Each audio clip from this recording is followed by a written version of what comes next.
Everybody, welcome to G1TV's first edition of Coach's Corner. I've been thinking about doing this for a long time, and I brought it up to Luke, and Luke said that it was all right. So we're actually going to step out. As you can see, Luke is hitting some balls right now, and I'm going to keep this on the whole entire time. If you want to listen in, feel free to, but this is really solely for Luke to go back and look.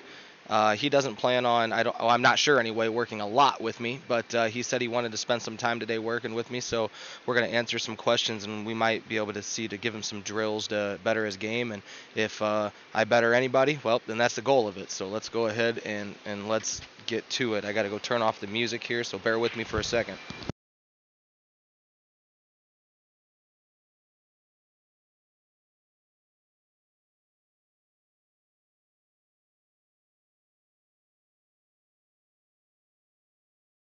Okay, so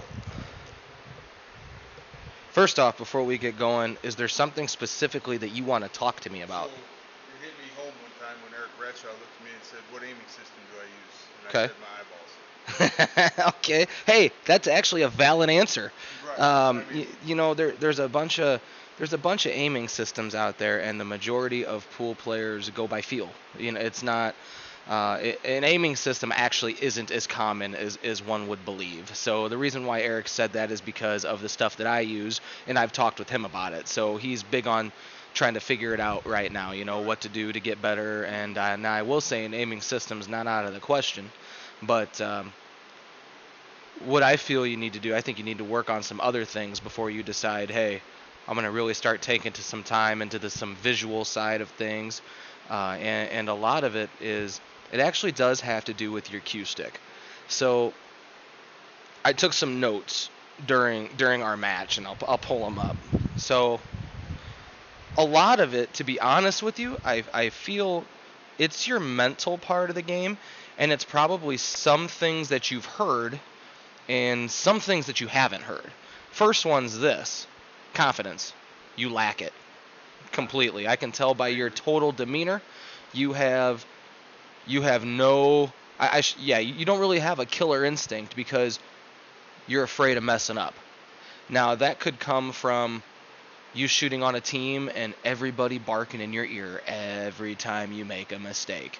When you've got somebody who is an APA 5 telling an APA 3 what to do, no offense to that APA 5, but if you're not a 7, there is a good chance that even though your intent is pure, you might not be given the necessary advice needed to help that player. And it's of no disrespect to anybody that you shoot with, of course, but one thing that I learned is when you got a bunch of people barking in your ear, it's almost impossible to find something that's consistent. Do this, do that, do this, do that. And it's annoying, and to be brutally honest, it kind of pisses you off a little bit because you come home, you don't know what to practice. So as I'm watching you, I'm gonna move from that issue. One big thing is when you get down to shoot a ball, you have to have the full confidence of two things. One, the ball's gonna go in. Two, you're gonna send the cue ball where you want it to go. Even if you truly feel deep down inside you ain't got a freaking clue where the ball's going, you know what? You find a spot and say, I'm gonna try and send it here. But it comes in steps 1 and 2. You have to make the ball before you can get the cue ball there. So you got to make sure that you're taking it in those steps. Like, I have rules that I use when I play. Rule number 1 is make the ball or make the shot. If you're playing safe, you don't necessarily always make a ball. Okay? Now, number 2 is your stroke, but it's not what you think. You looked at me in the beginning and you said, "Oh, my stroke's all over the place." It's actually not.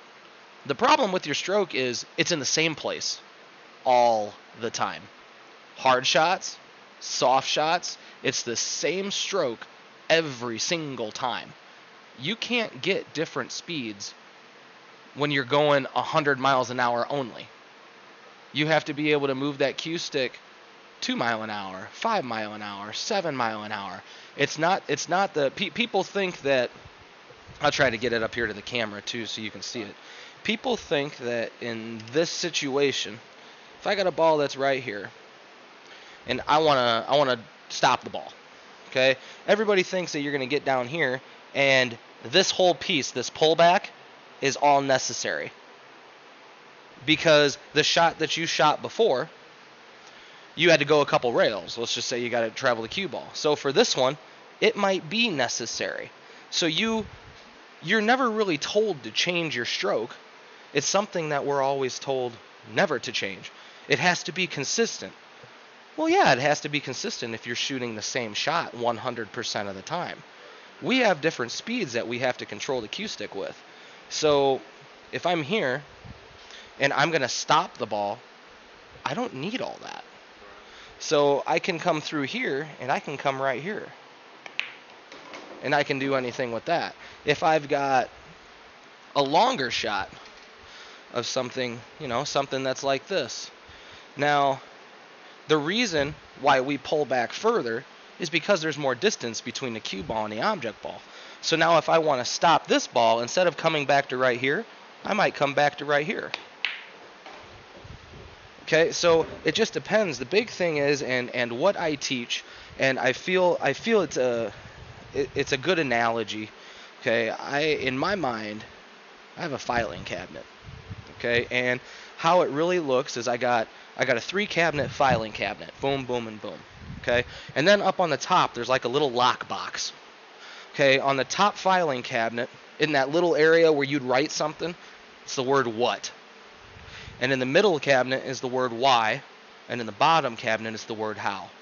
Now up in this little lock box, there's a little something that's a percentage dash. So I play this game on the mentality of, what do I want to do? Why do I want to do it? How am I going to make it happen? What's the percentages it can happen? So when I go into every shot, that's my filing cabinet that I'm going to walk through. Okay, what do I want to do? I want to stop the cue ball. Why do I want to stop it? Confirm with yourself. What's the purpose of stopping it? Because I want to be straight in on the next ball.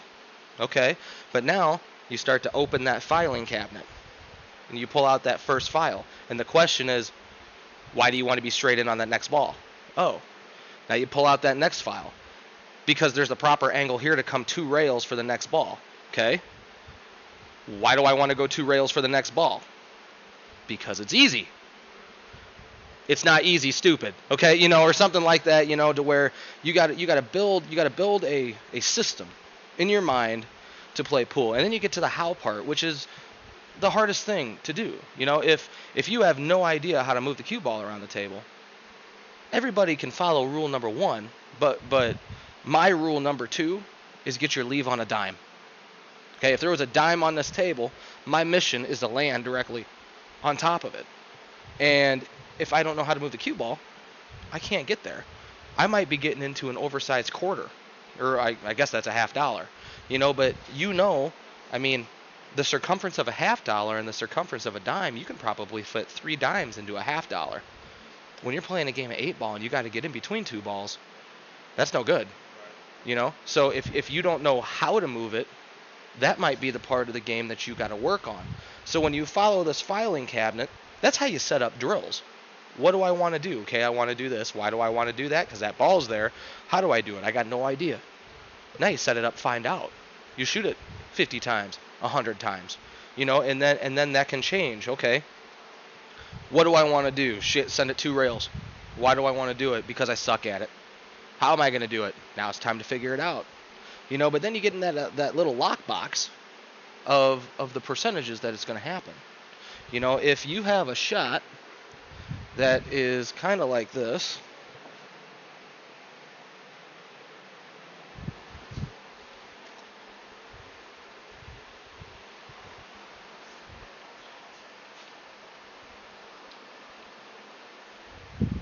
you're trying to shoot the 9 ball. What do I want to do? Stop the cue ball. Why do I want to do it? Because there's a gap here that I can shoot through. How am I going to do it? Okay, well, I'm going to come through here. I'm going to shoot about 40%. We'll talk about that in a second. Okay, and then I'm going to strike the cue ball just below center, and I'm going to kill it. What's your APA skill level? 9 balls 4 and 8 balls 5. Okay. What's the percentage that a 4 and a 5 is going to do it? That's your confidence level here. Are you confident in your ability to completely kill that cue ball? If the answer is no, go around it. Don't Don't try to do it. You do that on your own time. You shoot this 100 times, you're going to be able to do it in a game. You're going to get a little nervous, but the biggest part is that mentality piece. I just did this 100 times in a row. Just because that person is sitting in that chair, it doesn't make it any different of a shot. Now, I'm just doing it. Now it means something, for whatever the case is. But now there's a couple different ways to do this. Say you do have to shoot the 9 next. If you can't stop that ball, you could run into the 15 and bump it out of the way. You have this whole entire pocket. Another thing that I saw a lot out of you is you're trying to hit here. Well, this pocket fits 2 1/4 balls. Why try to hit there? Especially here. Why do I stop this ball when I can angle just a little bit? I go right through them. I can take the chance of bumping them, moving them out of the way. And I know some of the people who are listening to be like, it's 8-ball, you don't bump balls. Bullshit, you don't bump balls. I promise you don't bump. You do bump balls. Okay? So many people are told, no, you're not supposed to do that. You know what? It's absolutely true. In a lovely world, you're not supposed to bump balls. You should be able to go all the way around them. But, that whole set we played, I didn't play very well. I was struggling with myself. So for this case, do I think I can stop this with the way that I was playing? I got no idea, but I'm not going to give myself an opportunity to not stop the ball. So what I could do here, I could come down here with some low left. Oh, but you're not supposed to bump the ball. Why the hell not? I just got shape on my ball. Sit down and shut up. It's just those kind of things. The pool is a game about feels, but at the end of the day, what I try and do, and I think that's how I build my mindset, is you shoot the right shot all the time, no questions asked. It doesn't matter if you're shooting like a dog. It doesn't matter if you're shooting like God. You shoot the right shot. And that's where that percentage lockbox comes in. You had a shot like, I know I might have taken a picture of it. I might not have. But it was something like this. And what I wrote down, which I don't know if that was your thinking or not, what I wrote down is you can't let someone's ability get into your head of playing the right shot. There were 2 stripes here, and I had hung my 8-ball. You chose to bank this ball when you could have rolled up like this. You could have locked me, jammed up. Now, I don't know if you didn't have confidence in the safe, if you thought to yourself, he's gotten out of every other safe I've played so far. Why even do it? There's a chance he can make it. But the thing is, the best chance for you to win the game is right here. So you take it. If I make a killer shot, just tap your cue on the ground and go, nice shot. What do? I mean, I missed 1 bank the whole set, I think. I got myself into trouble. What do? Yeah, you can sit there and you can get irritated. But at the end of the day, it's not going to make a difference that you're irritated. I still made the bank. I still kicked at it 1 rail or whatever the case is. I mean, you had balls all laid out throughout the table. So putting me here, man, I got to do something crazy just to even have a chance to make that. Probably masse 2 rails to try to give myself a chance. And now that it's deep in part of the pocket, if I hit about 80% of that ball, I'm following it in. I gotta hit 10% here and 10% here to have a chance to keep the cue ball on the table.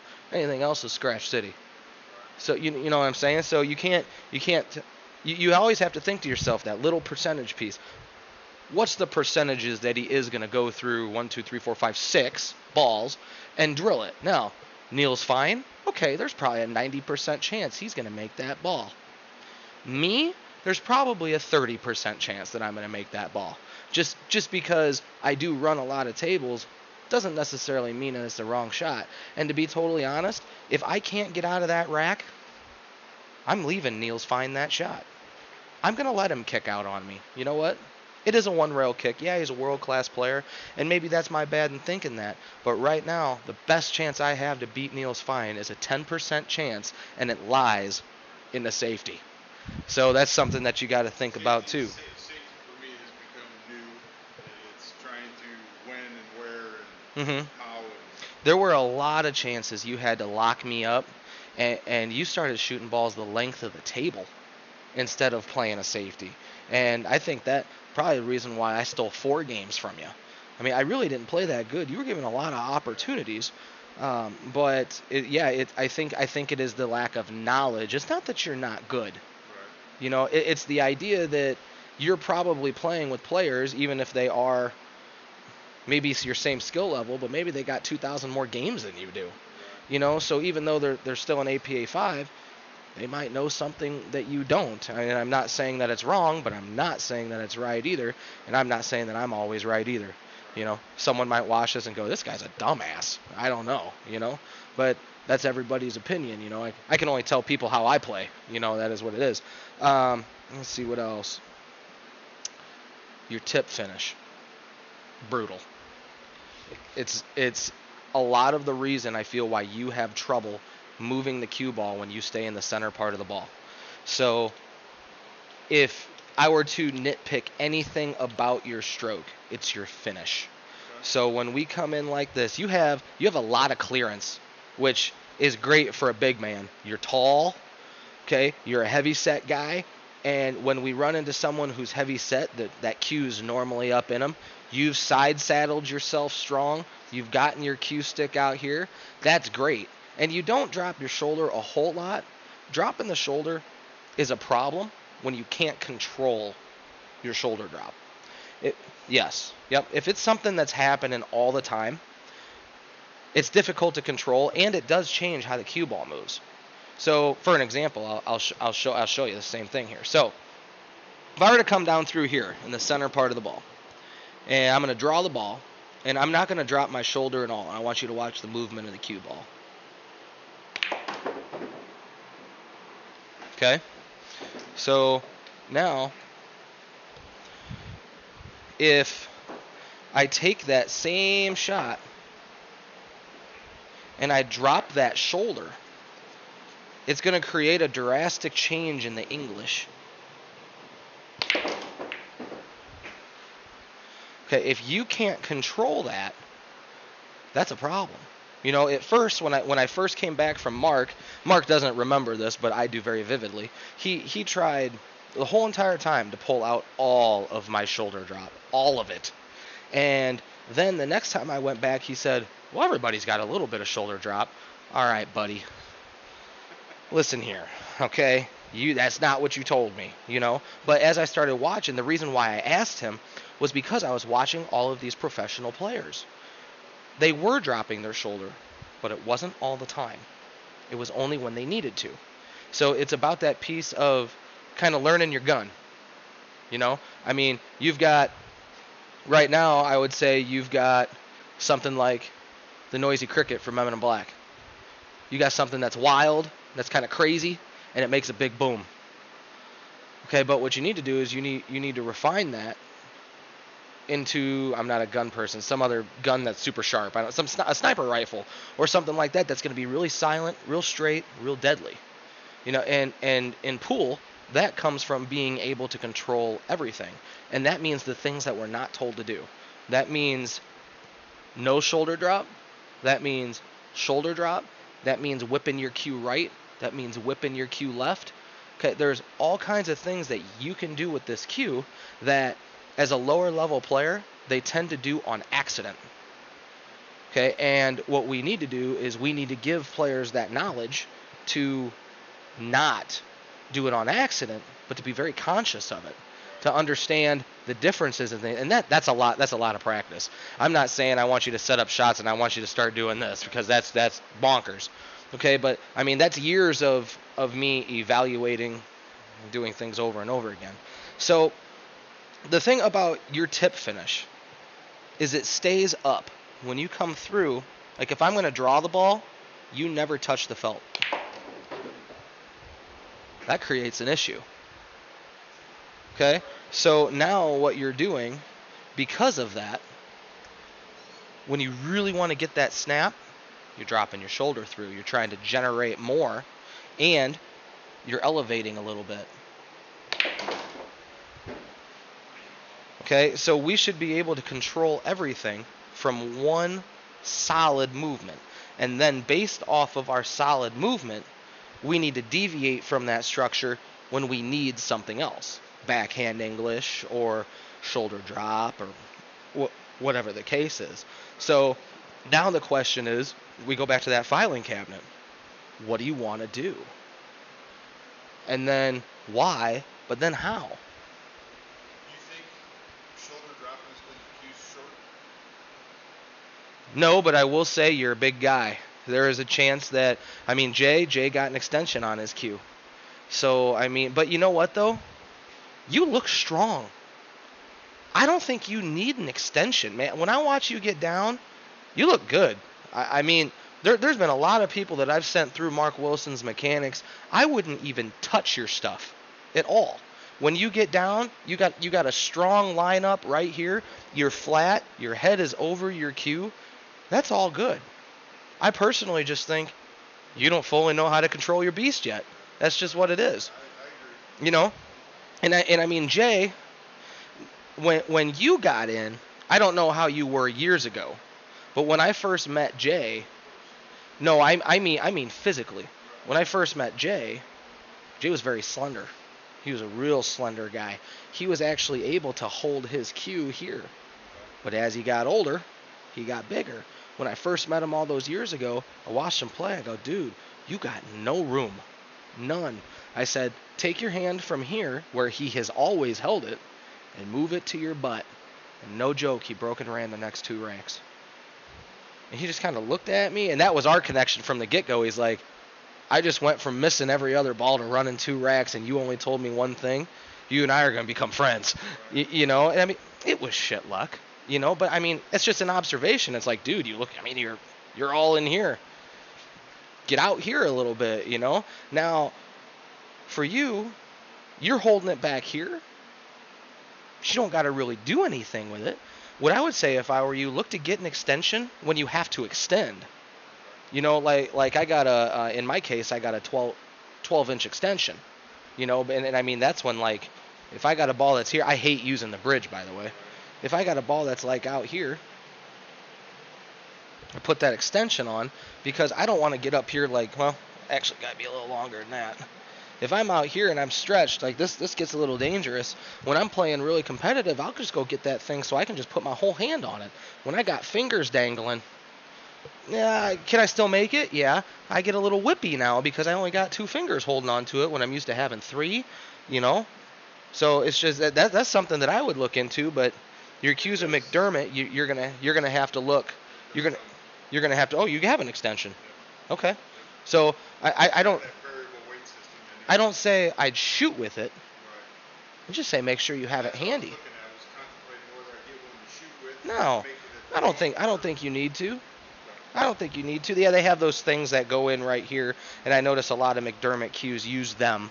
Like my Predator one hooks on the back. But yeah, sometimes here, and they say it doesn't mess with the weight. That's what I would be nervous, that it messed with the weight of the cue. I don't know. That's just me. Okay, so working on your stroke. There's some things here that you can do. First one. All the balls out. Cue ball on the spot. Okay, you've got one goal only, and that is to finish your cue stick over the circle. Okay, you're shooting the cue ball into the pocket.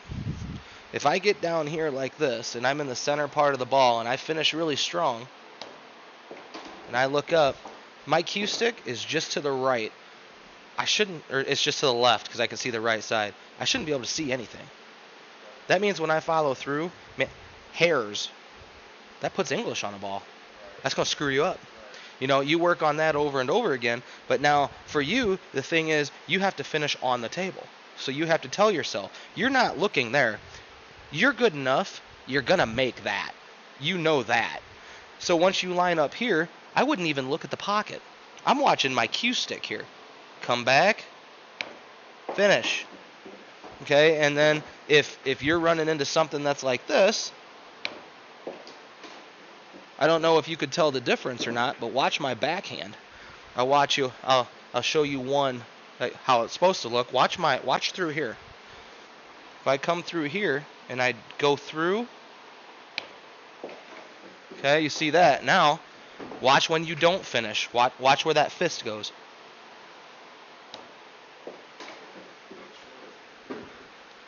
Okay, so now when you're trying to do this, and you got to yank this ball back here, do you want option A or do you want option B? That's right. So it just, what do you want? Why do you want it? How do you do it? And now, as far as this goes, this is the very first thing that Mark ever sent me through, outside of the wall. But you don't need the wall, so I don't even need to show you the wall. Okay? But this thing here, once I got out, now it was, okay, you're going to shoot the cue ball until I tell you not to. Go. And he'd go over to his desk, and he'd do his work. He'd look over, and he'd be like, keep going. And my back would be hurting. My shoulder would be hurting. I'd look over. He wasn't even paying attention. He was. And then finally he'd be like, okay, show me one. And I'd do it. He'd be like, keep going.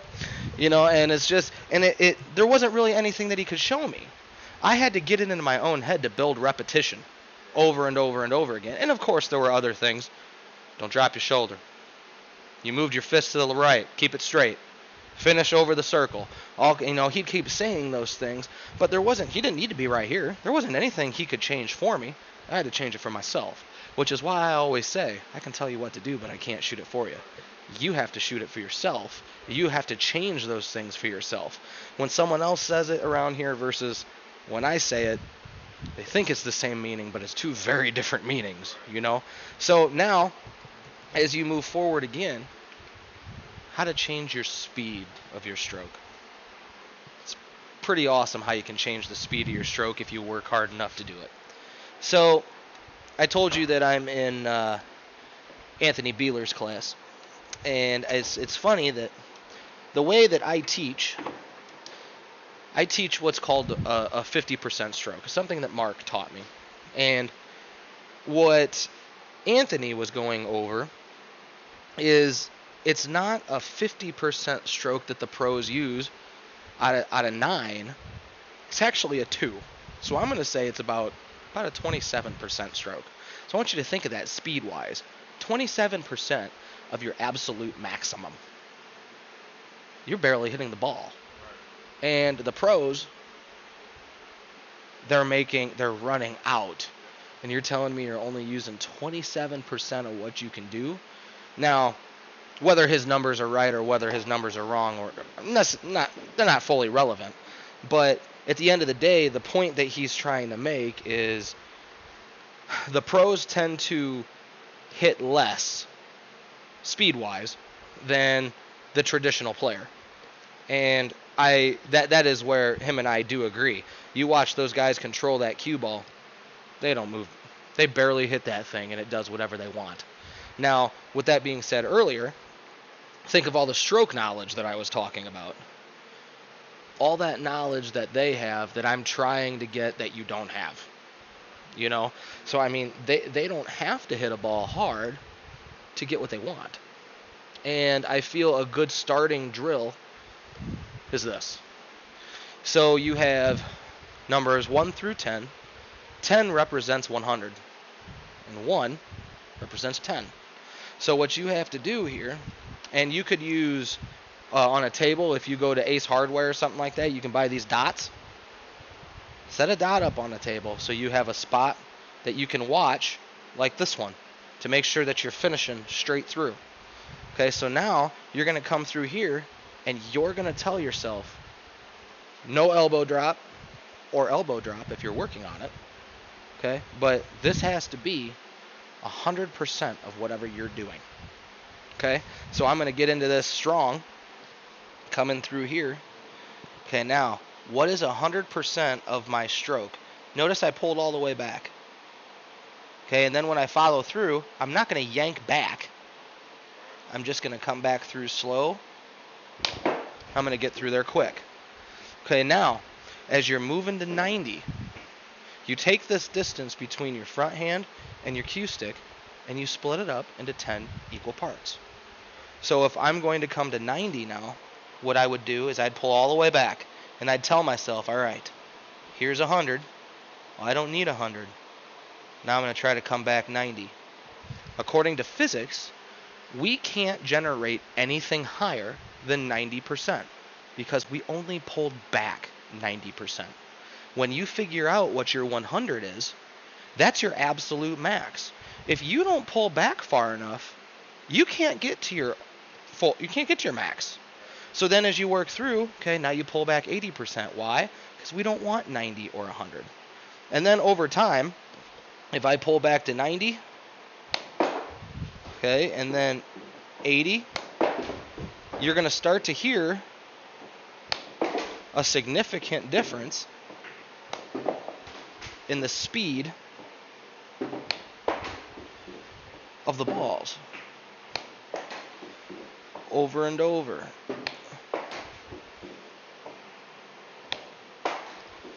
Okay, and then you get to here. So it's gotten softer every single time. Now what the pros are going to do, they're going to make the decision, okay, I don't need 10%, I need 2%. So this is why I think Anthony's kind of crazy. To me, based on that scenario, 2 looks like this. In my opinion. If 10 looks like what I just showed you, 2 is going to be smaller than that. Now, I don't necessarily know what he fully means, but going off of that, this is a drill that I've done over and over again. Now I can tell myself, all right, what do I need? Okay, well, I need to draw the ball, but I only need 60%. You know, now you're in that how category. You're starting to express how this is going to happen. And then over time now, where you lack is shots known. When you're able to put it in a filing cabinet like that, if I know where something's going and you don't, that's why I'm better than you. The shots that you know, if a person that you're playing doesn't know, that's why you are better than them. It's not necessarily about practice. It's more about knowledge. Now, don't get me wrong, we need to practice that to get good at it. But, I mean, my very first coach, he looked at me all the time. Did you know that if you do this and this, that'll happen? Can you show me? Nope. But he knew it. And he gave me that knowledge all based on that. He says, just practice it and watch. Within 5 minutes, I was doing everything that he told me would happen. And that's how I got good at it at first. The guy wasn't a great player, but he was an okay player with a crap ton of knowledge. And that's sometimes all you need. You don't need the best player in the world to become a better pool player. So, you with me so far, right? Okay. So, now, let's see. What else did I have?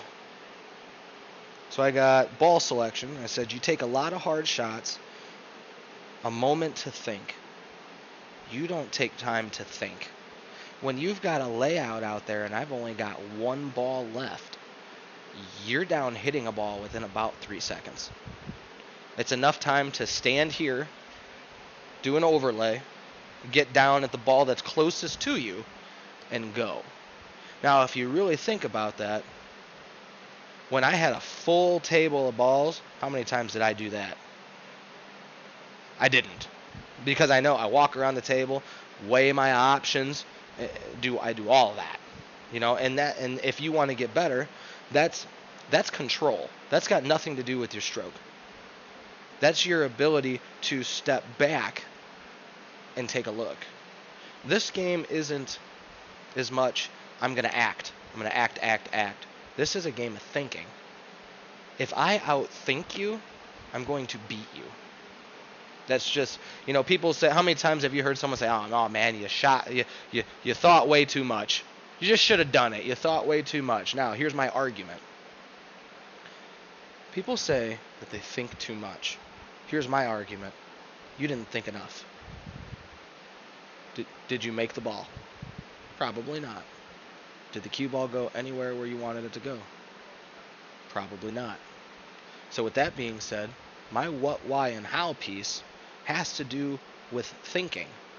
I mean, there was a shot I remember that I had in one of these games where I had a ball that was right here, and I had a ball that was right here, and I slid that ball right through there to get shape on it. I don't know if you remember that, but I hit that ball pretty good. You think without thinking I'd be able to do that? I got to think of my cue ball positioning, how hard I have to hit it, how humid it is in here, how the felt's going to react. There's a lot of thinking that goes into this game. So when someone looks at you and says, you thought too hard, you need to tell them to STFU. Okay, but that's just the truth. We have people who think they know. They don't know.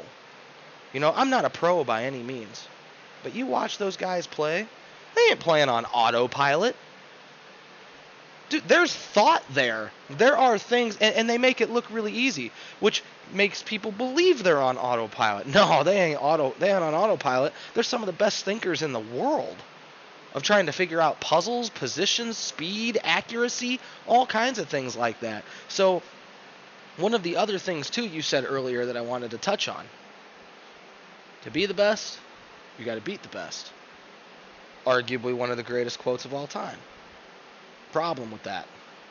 When you hang around the best all the time, you tend to develop habits that the best can do that you cannot. For an example, if I laid all of these balls out and I said, time me 4 seconds a shot, is there a chance that I could probably run out all 15 balls if they were just laying out? Could you?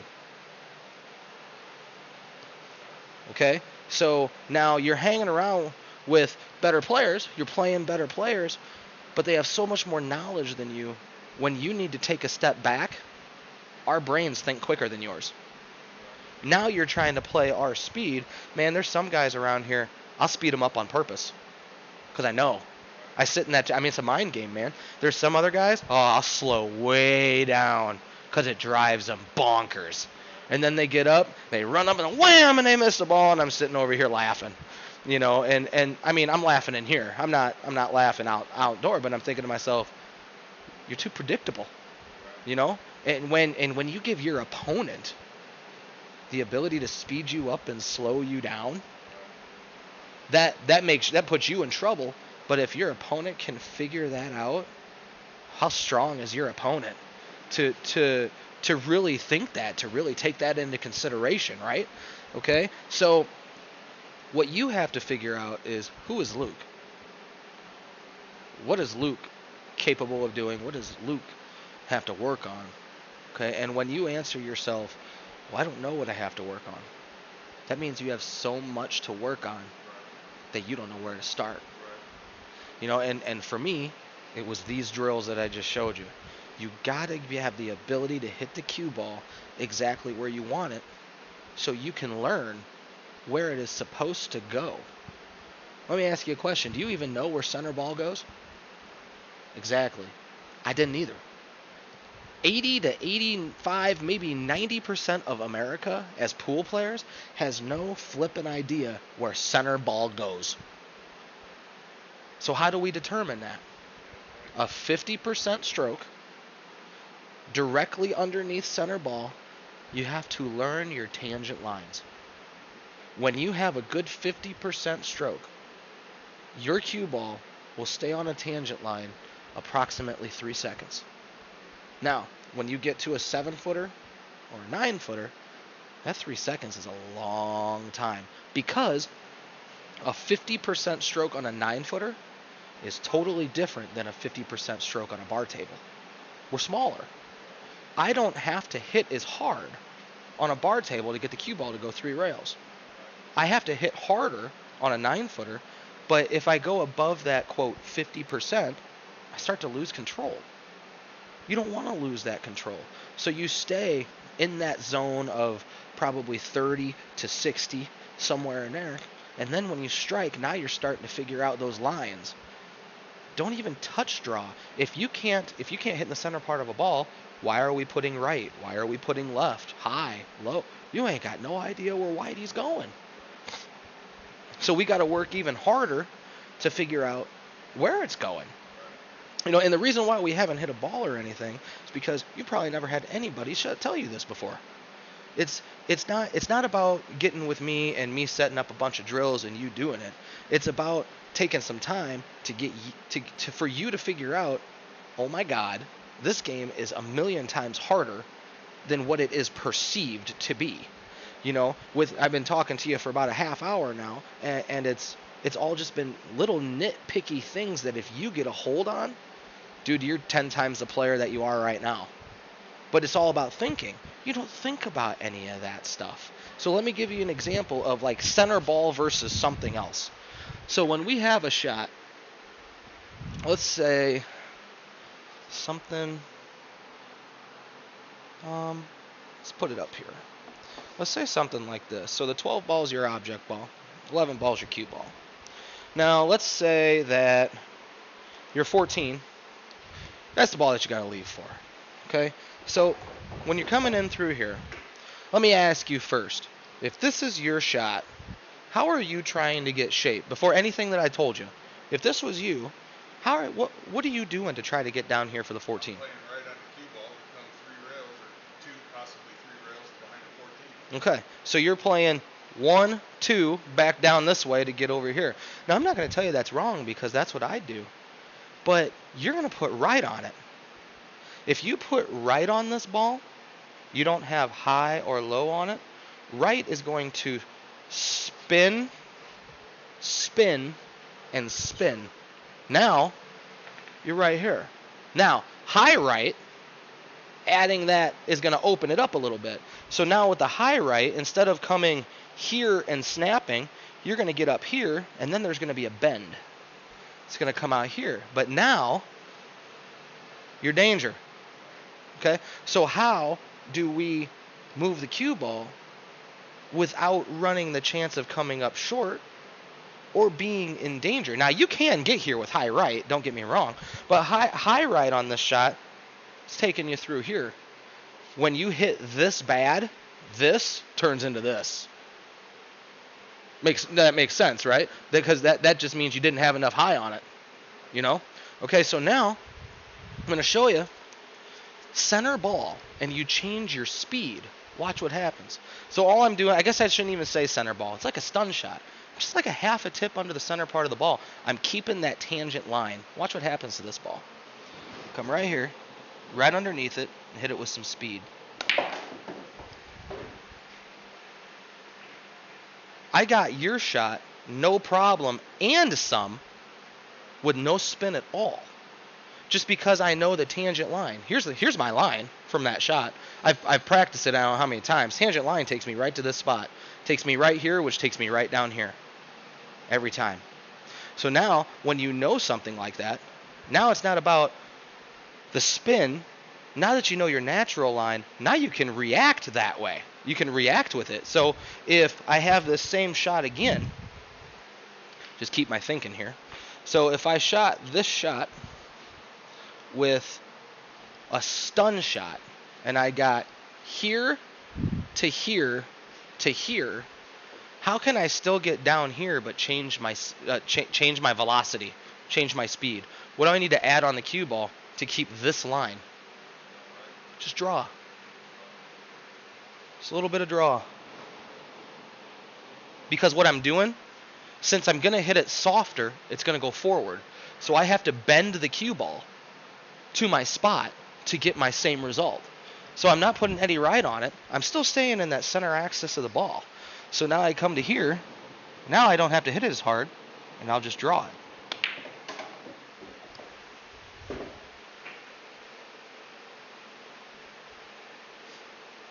Okay, so everybody thinks it's about right or left, and we are taught right or left, and that's the biggest bullshit thing that anybody can teach you because it screws up your game. If you stay in the center axis, high, center, and low, I would say 80% of the time on a bar table, you can get position. And if you are going to put left or right on a ball, half a tip.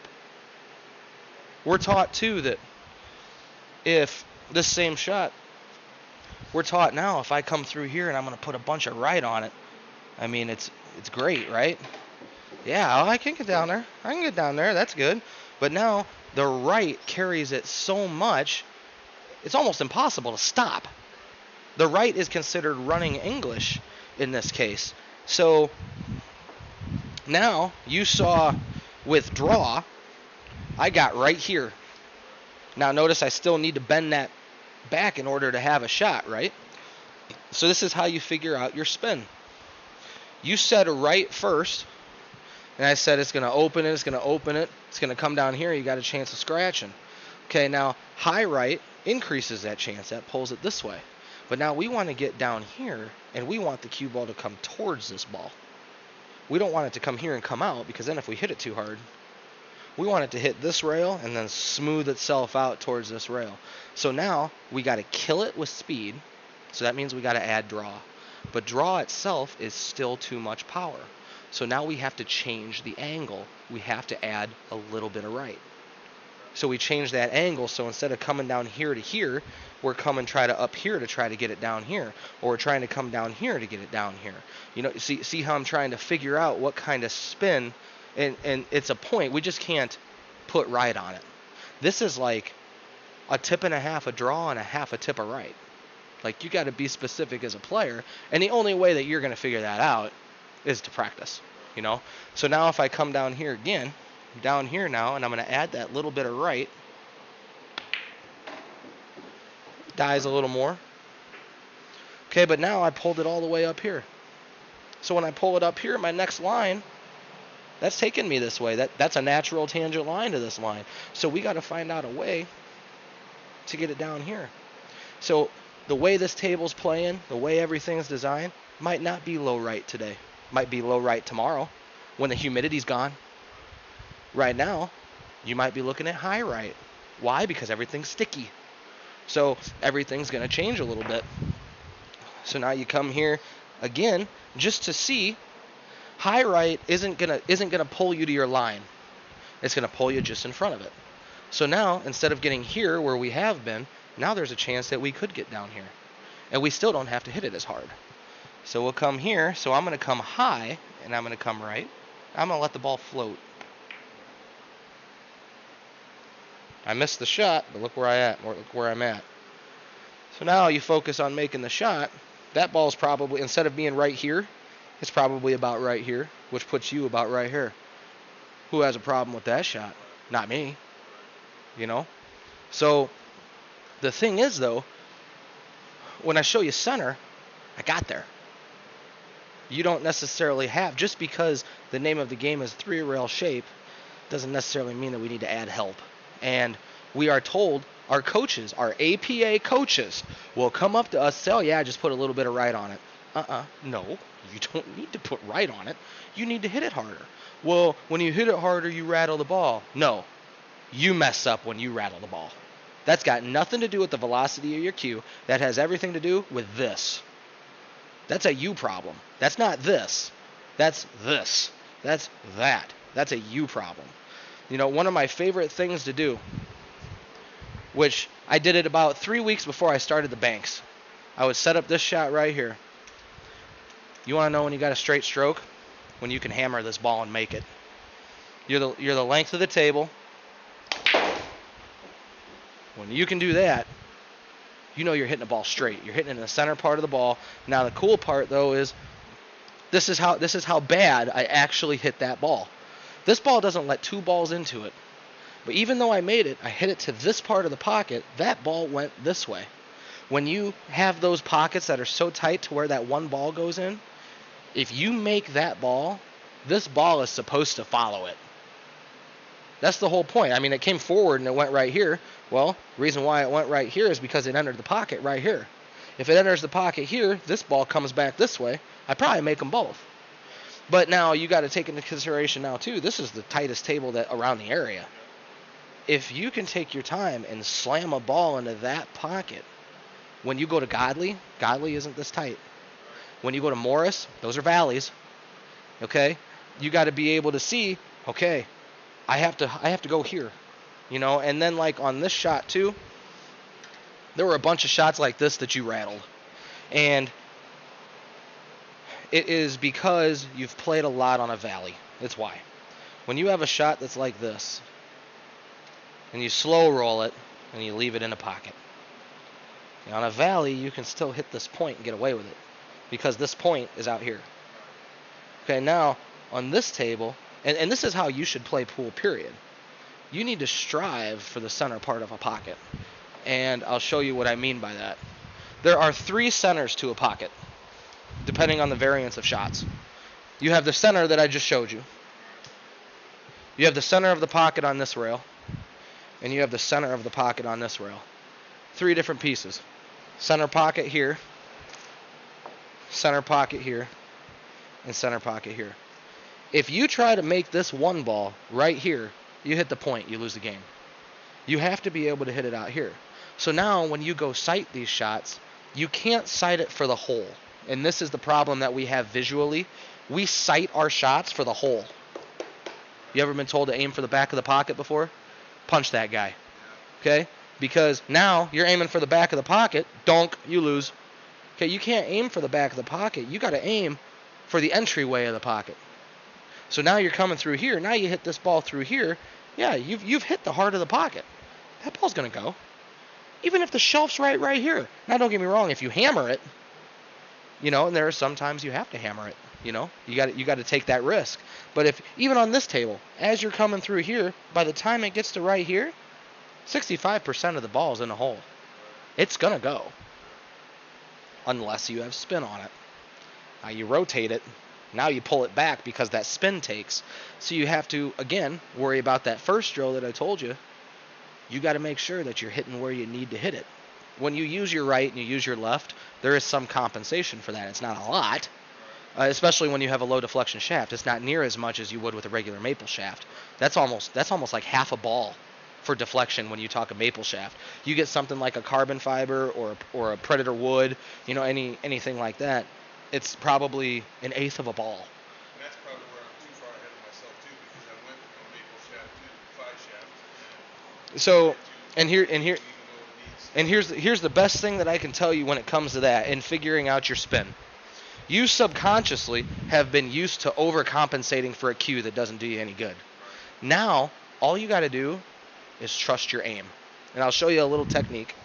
This is something that I got from that aiming system that I've taught to a couple people who don't use the aiming system, who just have a low deflection shaft, and it works wonders. It's called, literally, Backhand English. Now, it's not a Backhand English where you're doing this. I call this a paint stroke, okay, because it's like I got a paintbrush, and I am painting something. Okay, now, what Backhand English is literally controlling the angle of your English with your backhand.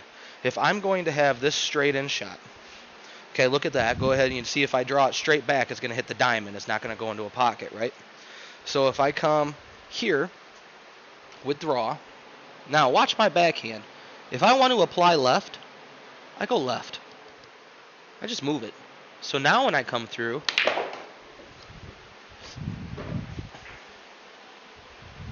the compensation is so low, we can control it many different ways. Okay, now I want you to think about that. Now, with what I just did, now think about me compensating half a ball this way. I'm going to shoot that ball 9 rails somewhere. I ain't going to have a clue where it's going to go. And it's the same concept with inside.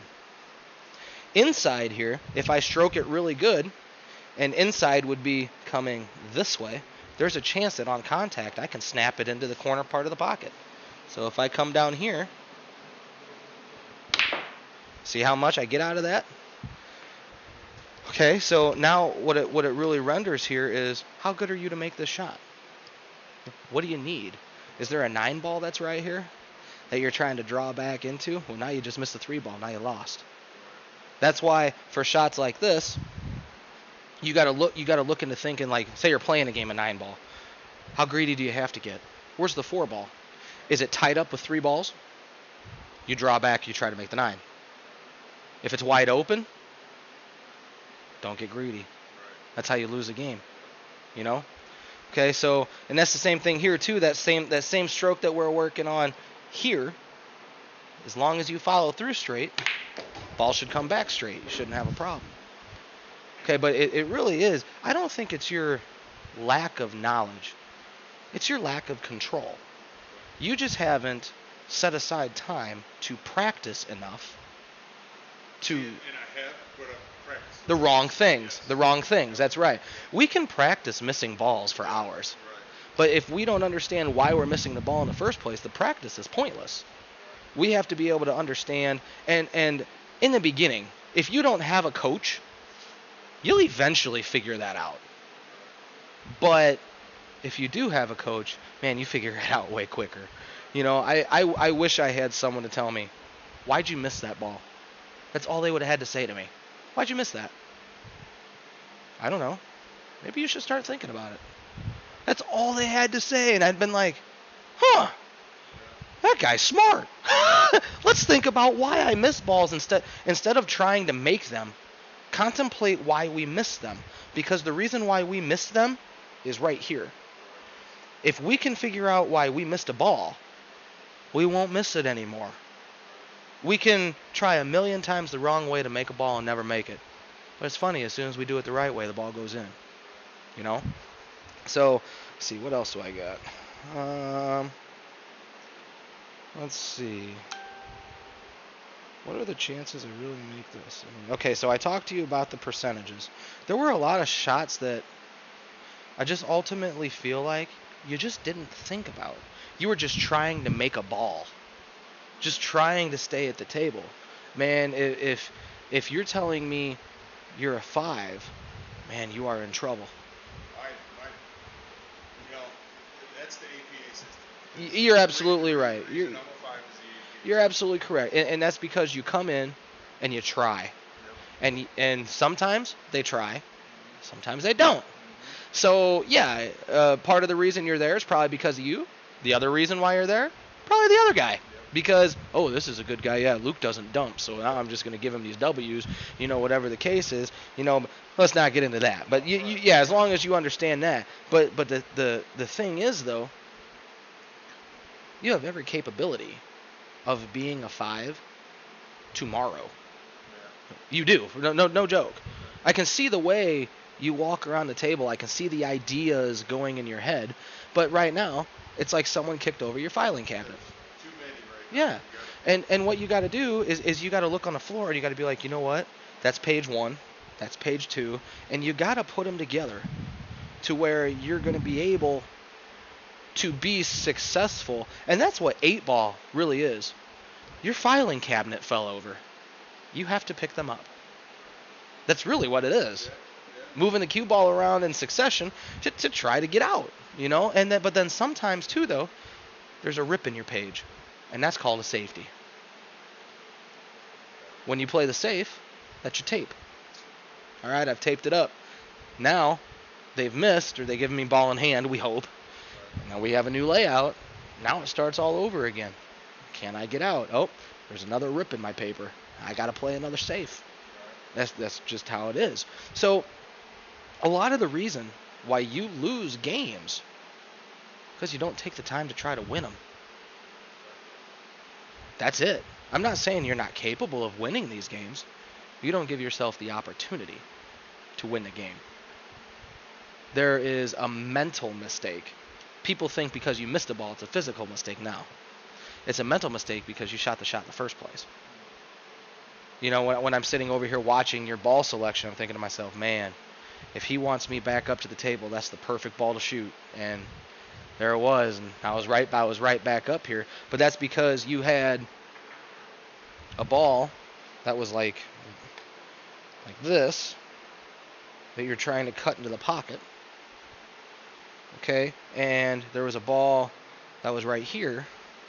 You chose to shoot the 9 instead of shooting the 12 because the 9's straighter, but it's longer. You were afraid you were going to miss it because earlier in the match you shot a ball and you missed it. But then I had a ball that was down here. What the real shot actually was, when you're not feeling it, now don't get me wrong, I know what I said earlier. You shoot the right shot. Okay, but now you're down 16-2. Sometimes you got to play a little bit ahead of the game. If that's my ball and you don't want to cut that, you're afraid of this ball, you come right here and you try to put that 12 ball in front of the 2. That's what you do. Can you goof? Yes. Does this give you a better chance of beating me? Yes.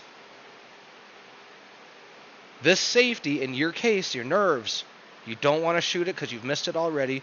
You're afraid you're going to hang this ball, which you did. You hung it in the pocket. Right now, for you, in your state of mind, is to play the safe. What I want you to be able to do is sit here and look at this and tell yourself, you know what? I don't care if I've missed it. This shot is the shot that I'm supposed to play, and I'm going to take my time, and I'm going to play it anyway. If I miss it, guess what? It's the right shot. You don't walk away with a pit in your stomach thinking you should have done something else. This is the time where you know, okay, you know what? I missed it. And that's the big thing too. How many times have you walked away saying, I should have banked it, or I should have done this, I should have done that? Okay, now reflect on that for a second. How much of that is you truly deciding you shot the wrong shot, or you're just pissed off and you missed and you needed an excuse to make you feel better? I think it's a lot of, I tell myself that I shot the wrong shot. And for me, in the beginning, I needed an excuse to make myself feel better. 90% of players, they need an excuse to make them feel better. That table rolled off. The hell it did. You shot it straight into the rail. And I've been there and I've done that. I've looked right at somebody. I'm like, the hell it did. You want to know why? I leveled it. Bet me $10 that says I roll the ball right down there and it don't roll off. Go sit down, man. You know, and I get irritated at things like that because they need an excuse. Everybody's watching. Oh, they can't know that I just missed a ball. Why not? Last time I checked, you weren't a robot. Last time I checked, you're capable of human error. You missed a ball, so what? You know, but you need to be able to look at this and say, okay, this is my shot. If I want to make this ball and get shape on the 9, I got to put some right-hand spin on this ball to hold the ball. Because my angle right now is taking me 100% straight this way. So I have to hit it softer. I got to hit it really good. And I got to try to get it to come through here. That's what I have to do. You know, or if you're someone who doesn't mind moving the cue ball, let the cue ball go down there. That's okay. You can come down through here. Let it go down there. That's okay. You know, different people, different shots. But notice that ball went in and the other one didn't. It's harder to put inside English on a ball than it is outside. So keep that in the back of your mind too. Anything that's away from the ball is considered outside spin. Anything that's towards the ball is considered inside spin. And then when you have a straight in shot, just so you're aware, I know, how many times have you had a straight in shot and someone said put some inside spin on it? And you're like, it's straight in, what the hell's inside? I don't even know what that is, right? So it all depends at how you come into the ball. Is that where you go back to the backhand? Yes and no.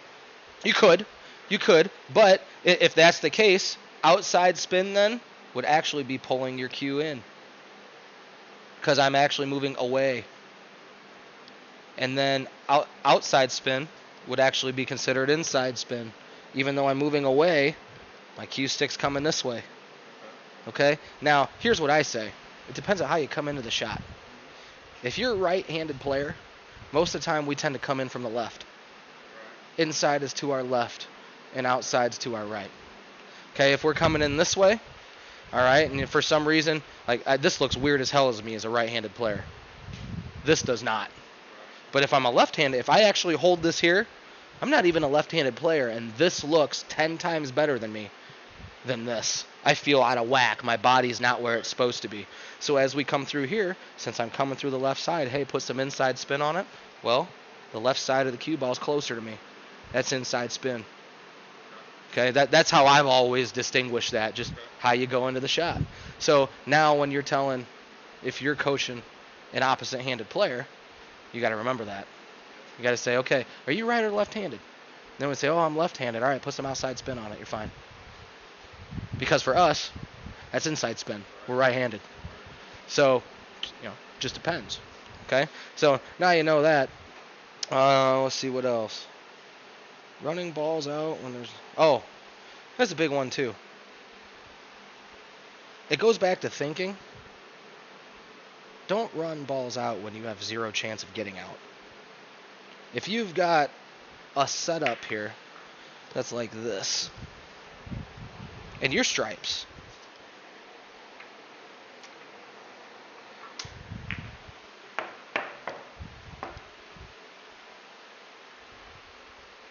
you got zero chance of getting out. I mean, could you create something? Sure. You might need ball in hand to do that, and that's another thing too. So say I'm the one who tied that up. Okay? Now, here's what I'm going to be truthful with. I feel today, in this case, you might have banked that ball. You might have started your run out by banking this ball cross-side. Now, what you do is, okay, well, I've got the 9 ball tied up with the 2. How could I make it easier on myself to break out the 2 ball?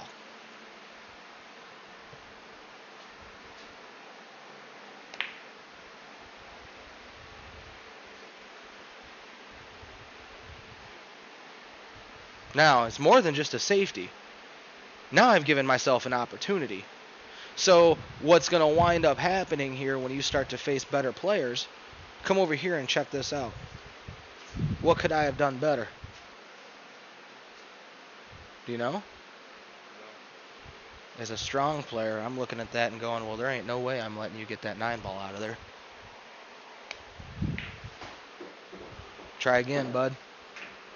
So now your second shot, okay, well, now what am I going to do? Oh, okay, I see what you just did there. So now I'm going to come up with something like this.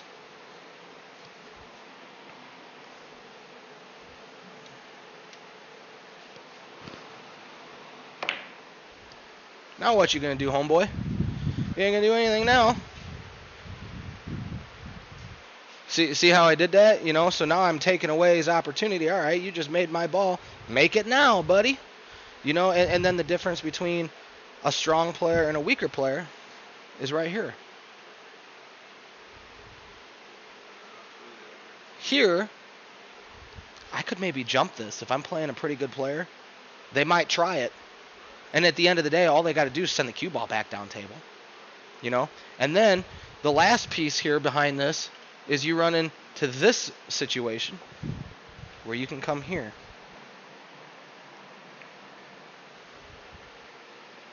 Okay, now they're going to kick at that. For sure. They're going to kick at that. But if that's your comfort zone, the only thing that you can't do is leave a combination. That's it. If you leave them like this, all he's got to do is tap that ball, and it's going to be cue ball 2 and 9. And you've got all these balls on the table, and you're stuck dead to rights. Okay, now when it's out here like this, even coming in through here, as soon as he hits the 2, there's going to be separation. And the cue ball is going to go this way. So even if you do retie them up, you've got a chance to kick at a ball. Okay, so I mean, even this is a lot better than that. So it just really depends what you want to do. And it all goes back to that filing cabinet that I said at the beginning. I haven't really had anybody criticize my filing cabinet. I mean, I'm sure there's a lot of ways that people think, but at the end of the day, this game, in my opinion, is based on 3 perspectives: what, why, and how, with the chance that each one is happening, which is why I say that's that lockbox that's up top. What is the chance that it's going to happen? Okay, so am I helping you so far? Okay? So now, the last piece that I didn't write down, there is one thing that you're super inconsistent on: your break. It's in terms of consistency, and what I mean consistency, it's very poor. It looks like you kind of actually move your hand back to try to generate more power. And I don't know, what I should have watched and what I didn't watch is watch where you normally hold the cue when you're shooting compared to where you're breaking. Now I will tell you this: if I'm holding anything different, I'm actually going to move my hand up. I'm not going to move it back. If I move my hand up slightly, it's going to create more of a whip into the cue. If I move it back here, I am controlling the weight more, which is going to give it more power. But by moving back here, I've moved back here. I lose consistency, meaning jumping the cue ball off the table. Okay? Now, if I move up just a little bit, what I'm doing is I'm increasing my accuracy. So you have to think to yourself, okay, What do I really need here? I'm a big guy. I got a powerful arm. Do I really need to be back here? You know, and I mean, I know you're taller than I am, but from where I break is legit. I mean, I break from here, but my hand is always, it's always right where it's supposed to be. I'm not, I don't move back because it's the break or anything like that. And if I'm wanting a little more pop, I'll come from here to about here. This will move up a little bit, and I'll pull up my cue. I'll come from right here to about right here. I just lift it up, because when I'm changing the angle, it actually causes the cue ball to bounce. So now I hit that head ball and one of those. Okay, so but I don't have to hit it as hard. So it depends. What do I want?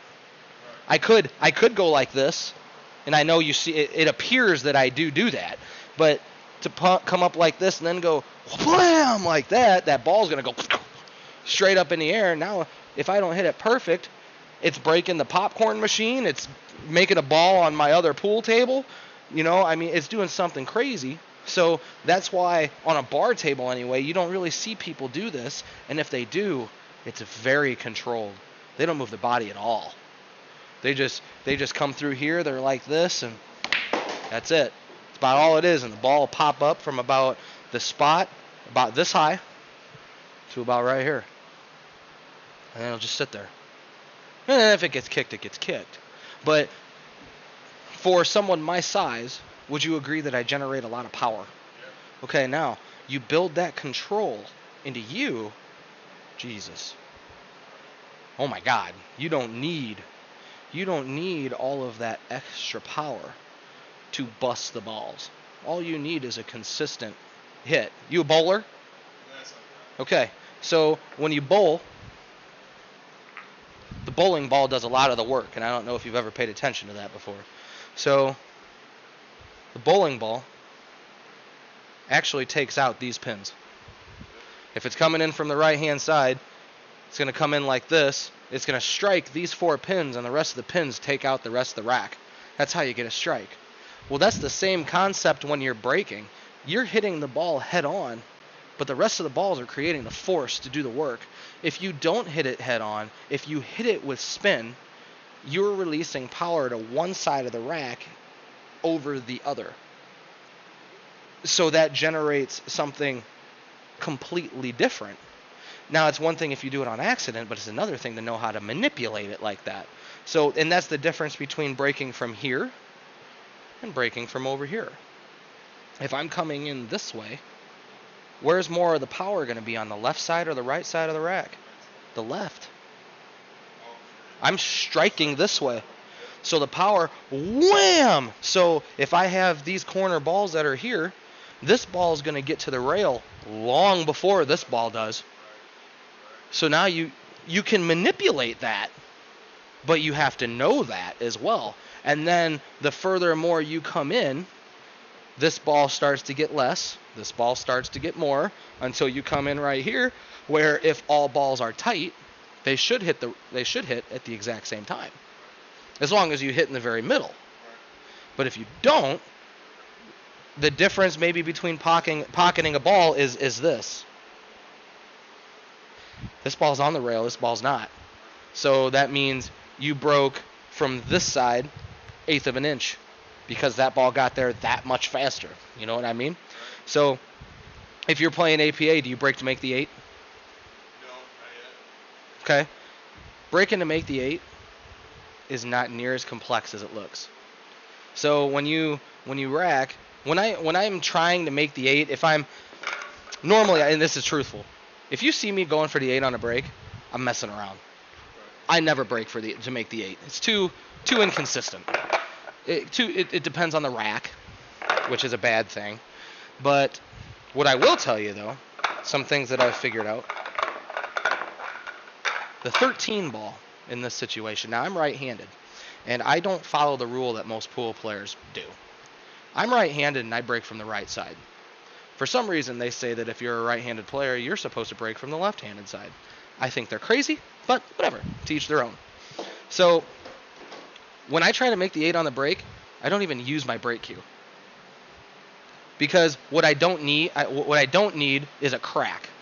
I don't need power with no spin. I need some spin to make the 8 on a break a lot of times. Now, the big thing is here, watch the 13 ball. 13 ball is classic in this case to come right here. It's a bank shot. When you're playing on a good table,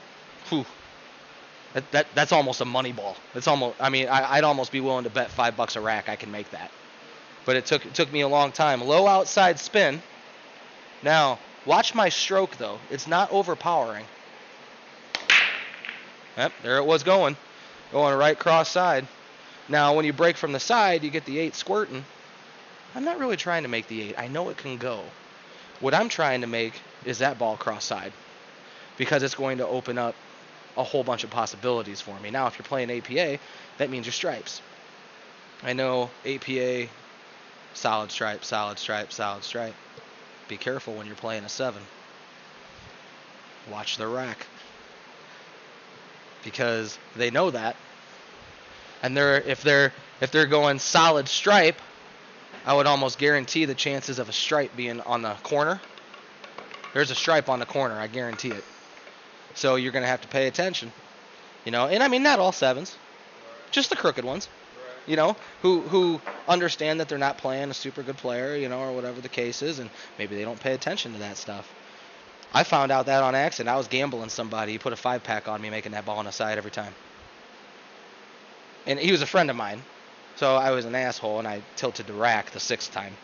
So I was like, there ain't no way. So all I did was just kind of, that's it. And it came up short, and then I put a 6-pack on him. We were playing a race to 7, and I wound up beating him 7-5 for $50, and I gave him his $50 back. But he taught me something. I've never forgotten that. And I told him, too, and he's like, are you for real? That was going every time? And I'm like, every single time, dude. So I'll rack him up right now. Make it. Just break like you were. And sure, bam. And I said, do it again. Bam. I'm like, dude, it's every single time. Like, I had to stop you. I wasn't going to shoot, and that's why we rack our own now. Because that's something that's so unnoticeable. Nobody's ever going to catch that. And if they do, they think you did it on accident. I did not do that on accident. I made sure I told him that. So it was a lesson for him, but it was also a lesson for me. So I got through everything that I noticed, and I have no idea if this thing's still working or not. But I know what we agreed on. I'm here to help you. Whatever. You want to come back and see me, we'll talk about that. But right now, if you got something that you really feel you have questions about, let's talk about it. I want to go home and digest what we've gone over. Okay. I want to go home and watch it and honestly spend some time digesting and trying to put it together and working on Okay. it 100% to 10%. And go from there. And I do want to do this again. Okay. When the time's right. Yep. Feel out. Yeah, I like watching you shoot. I like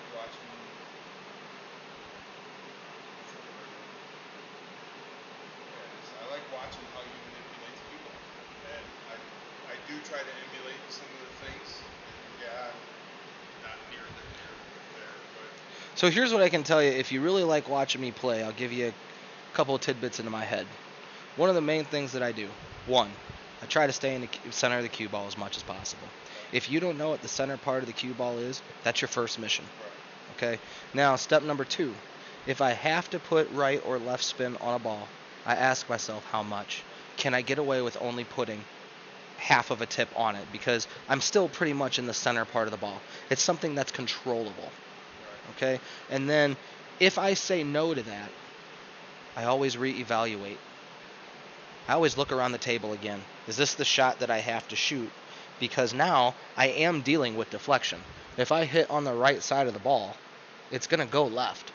There is no such thing as a no deflection shaft. You have a low deflection shaft now, but now that ball is going to move from a half of a ball to about 1/8 of an inch. And if you don't know that, that's why you're hanging balls. Because you don't pay attention to those things. You got to understand that. And really, it's like a 1/16 of an inch, 1/8 of an inch, not a lot. It's just enough to where when I was showing you that backhand stuff, all you're doing really is manipulating it a 1/16 of an inch. That's it. So, and let me show you what a 1/16 of an inch is. That dot. If you're aiming for this line, a 1/16 of an inch is that dot. That's all you have to do. Now, mind you, that's with a half a tip. If you got to go all the way out here, a 1/16 of an inch is not going to be enough because you've got too much of the cue on this side. You're going to push it further than what you need. So you're going to have to do it a little more, probably no more than an eighth. So a 1/16, a 12th, an eighth, maybe a fourth, maybe. Okay? But other than that, man, almost all the shots, you say you like the way I manipulate the cue ball, all of the shots that I'm using, speed, most of the time, half a tip of spin, right or left. And of course, my high and my low, but I normally stay in that center axis. I might be 2 tips of high, but I'm only a half a tip of right because I want to stay in this middle area to where the cue ball isn't being pushed one way or the other. It's staying on that track. Now, when you see me shoot a slower shot, you can almost guarantee I've got more outside spin on the ball. When I'm trying to go a couple rails, and you'll notice it because it'll snap. You'll see it go. But if I can get there with speed, I'm getting there with speed. And that comes from that drill, that 1 to 10. Just keep working on it over and over and keep asking yourself, especially on that 10, you got to figure out your maximum before you can figure out your minimum. If you're working on a no shoulder drop stroke and you go to pull that trigger, you got to ask yourself, did I hit that ball as hard as I could? And most of the time, you're going to say no. No, I had more. Get more. Get more until you are slamming that ball so hard. And then you realize, okay, then you just got to ask yourself, what's 90% of that? Something that is almost minute in comparison. You might not even notice a difference. But by pulling back just to 90, if you pull back to 90 and you give it 100, it is going to be less than if you pulled back 100 and gave it 100. Because physics says you can't generate that much power. You didn't pull back enough unless you drop your shoulder. So it's all those exercises. We got to pull all of the negative out, and I do call it negative right now. You need to have one weapon. And then we need to make that upgrade. We need to give you upgrades of swiping and dropping and doing all those things. But if you just can't do this in the center part of a ball, you are in trouble. If you want to get to a skill level 7 and battle at that level, we can all do it. The only difference is that 7 number is so general. Jeff Sargent does it better than I do. Ike Reynolds does it better than I do. Martin Jr. probably does it better than I do now. I still would like to try that. He's a buddy of mine, If Martin, if you're watching, you got action. Not for a lot though. $5. But, it's still that piece though where and that's your confidence level. At the end of the day, man, what it really turns out to, I know I can run 6 racks in a row. I've done that. Do I have the confidence to understand I move the cue stick better than you? That's just the thing. If I come up to Jeff Sargent, is there going to be a time where I'm confident enough to say, Jeff, I move the cue stick better than you do? Because as soon as I do, Jeff won't be able to beat me anymore. He moves the cue stick better than I do. In his crazy ass mechanics that are awful, ask him, he'll tell you, he strikes that ball better than me. And that is why you lose to players. Not an APA2 who shits in 4 balls and then gets out on you. That's why you lose to Dennis Shumway. It's why you lose to the Reading guy. I can't remember what his name is. He used to play over there in Morris too. Dennis Reading. And Dirk Pajakis. All those guys. They straight up move the cue ball. They move their cue stick better than other players. That's just what it is. You figure out how to move that thing, this'll come.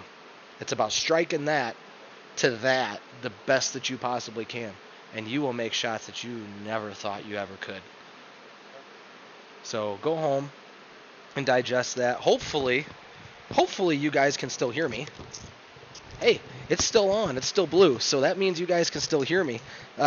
Hopefully this session, but you are actually the first person on my Coach's Corner part of G1TV. I've been wanting to do something like this for a long time.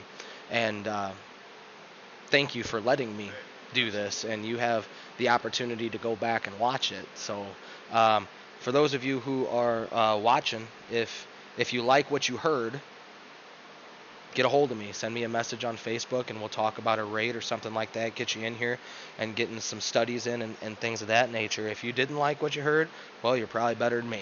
So, whatever.